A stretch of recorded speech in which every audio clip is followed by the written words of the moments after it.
Welcome back to my YouTube channel Malu vlogs. അപ്പം ഞാൻ ഇന്ന് വന്നിരിക്കുന്നത് ഒരു ഹെൽത്തിയും ടേസ്റ്റിയുമായിട്ടുള്ള ഒരു ഗോതമ്പ് പൊടി കൊണ്ടുള്ള റെസിപ്പി ആയിട്ടാണ്. അപ്പോൾ നമുക്ക് വീഡിയോയിലൂടെ ഇതെങ്ങനെ ഉണ്ടാക്കുന്നതെന്ന് പോയി കണ്ടിട്ട് വരാം. ഒരു കപ്പ് അളവിൽ ഗോതമ്പ് പൊടി എടുത്ത് നന്നായി വറുത്തെടുക്കുക.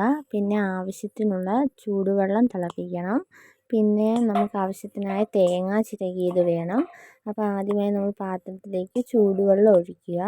ആവശ്യത്തിനുള്ള ചൂടുവെള്ളം ഒഴിച്ചിട്ട് ആവശ്യത്തിനുള്ള പൊടിയിട്ട് നല്ല ചപ്പാത്തിക്കൊക്കെ കുഴക്കത്തില്ലേ, ആ മാതിരി ഒന്ന് നന്നായിട്ട് ഗോളാക്കി എടുക്കുക.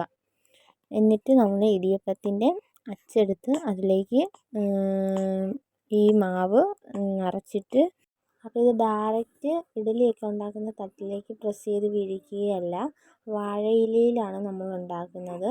അപ്പോൾ ഇതുപോലെ ഒരു 6 വാഴയില പീസ് എടുത്തിട്ട് ഇടിയപ്പത്തിനൊക്കെ പ്രസ് ചെയ്ത് വീഴിക്കുന്ന പോലെ നമ്മൾ ഇതിലേക്ക് വീഴിച്ച് പകുതി കണ്ട് വീഴിച്ചതിന് ശേഷം അതിൻ്റെ മുകളിൽ തേങ്ങ ചിരകിയത് ഇട്ടിട്ട് ബാക്കി മുകളിലും കൂടി ഇതുപോലെ ഇടിയപ്പത്തിൻ്റെ ഷേപ്പിലാക്കിയിട്ട് നമ്മുടെ ഈ വാഴയില എല്ലാം കൂടി അപ്പച്ചെമ്പിലേക്ക് ഇറക്കി വെച്ചിട്ട് ആവി കയറ്റുകയാണ് ചെയ്യുന്നത്. അപ്പോൾ അതുകൊണ്ട് എല്ലാ വാഴയിലയിലും നമ്മൾ എടുത്തു വെച്ചിട്ടുണ്ട്. ഇനി ഇത് നമ്മൾ ആവി കയറ്റാൻ പോവുകയാണ്. അങ്ങനെ ഒരു 15 മിനിറ്റോളം ആയപ്പോഴത്തേന് വെന്ത് വന്നിട്ടുണ്ട്. നന്നായിട്ട് ആവിയെല്ലാം വന്ന്.